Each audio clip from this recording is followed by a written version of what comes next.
Welcome everybody to 12 quick random comic book story reviews, where I blindly pick a bunch of comic books off one of my shelves. I'll say a few sentences about them with very little spoilers, and then I'll give them a grade. So let's get started with this episode. Alright, coming up next, we got The Incredible Hulk, Ground Zero. This is a 1991 Peter David story that ran from issue 340 to 346. It's a really enjoyable story. There's some astounding scenes, which includes the ending, but no spoiler, and the Grey Hulk is great. And the leader really shines in this book, as long as you don't hate Todd McFarlane's design of him. Wolverine makes an appearance, but I still remember reading issue number 343 when I was a kid, thinking it was so awesome. B.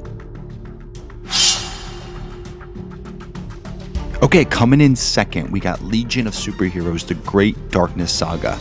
If you want to read this, know it will be a chore. It is brutal to get through.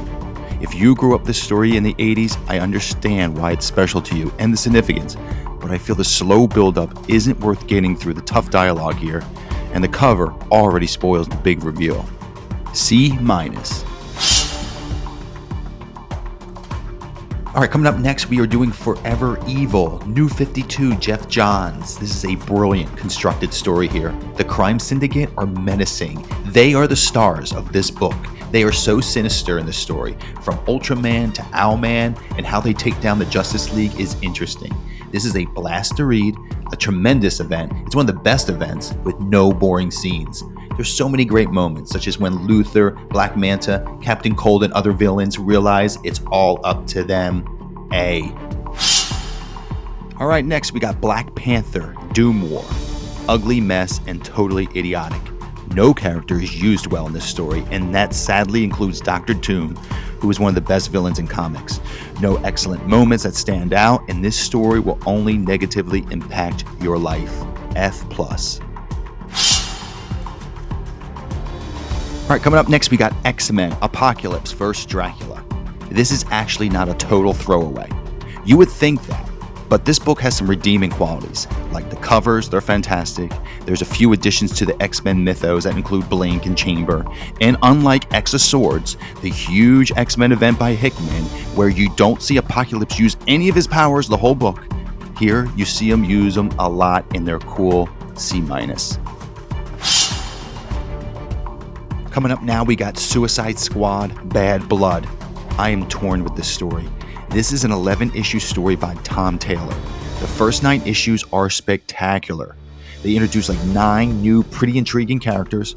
It has a skillful plot, and of course, Deadshot is amazing. He's the best underused DC character. He holds it all together. Just like most Suicide Squad stories, without Deadshot, it falls apart, and it's true here. But I am serious, this is a killer story. But then the last 2 issues drop in quality immensely. You won't believe it's the same writer. It is devastating. Therefore, it would have been an A, but it drops to a B. Okay, right now we are doing Cable and Deadpool, If Looks Could Kill. I guess people like this. I don't know why. It's unfunny, it's insipid, it's tame. This is a lousy dud.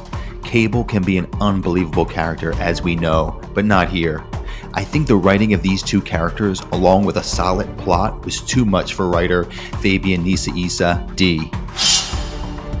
Alright, coming up next, we got Swamp Thing, American Gothic.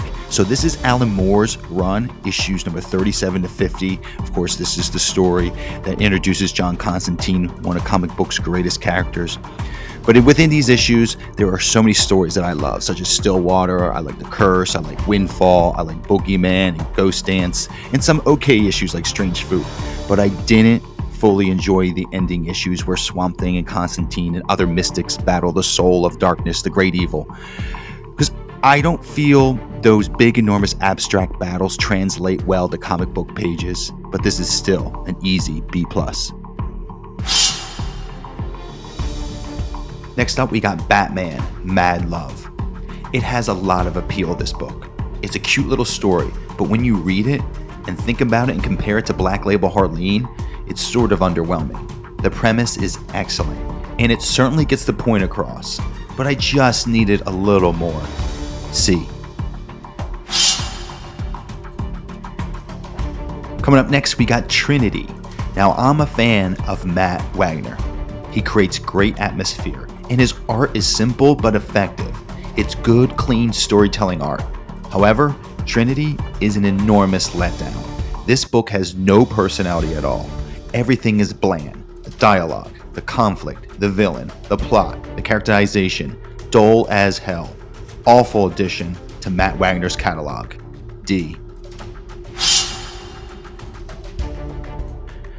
Alright, here we go. Let's do Civil War 2. Yes, Captain Marvel is out of character at times. Tony is out of character at times. It is the same plot as Minority Report. Yes, maybe this was a cash grab. And why does Thanos need all these guns? But I don't care. I read this and I'm enthralled by this book. I feel it has well-crafted scenes, such as the courtroom scenes, the Hawkeye-Hulk situation, Washington, D.C. Situation Room scenes, and another half dozen other scenes. Read it as a what-if you want. Maybe that will help you in your hatred for it.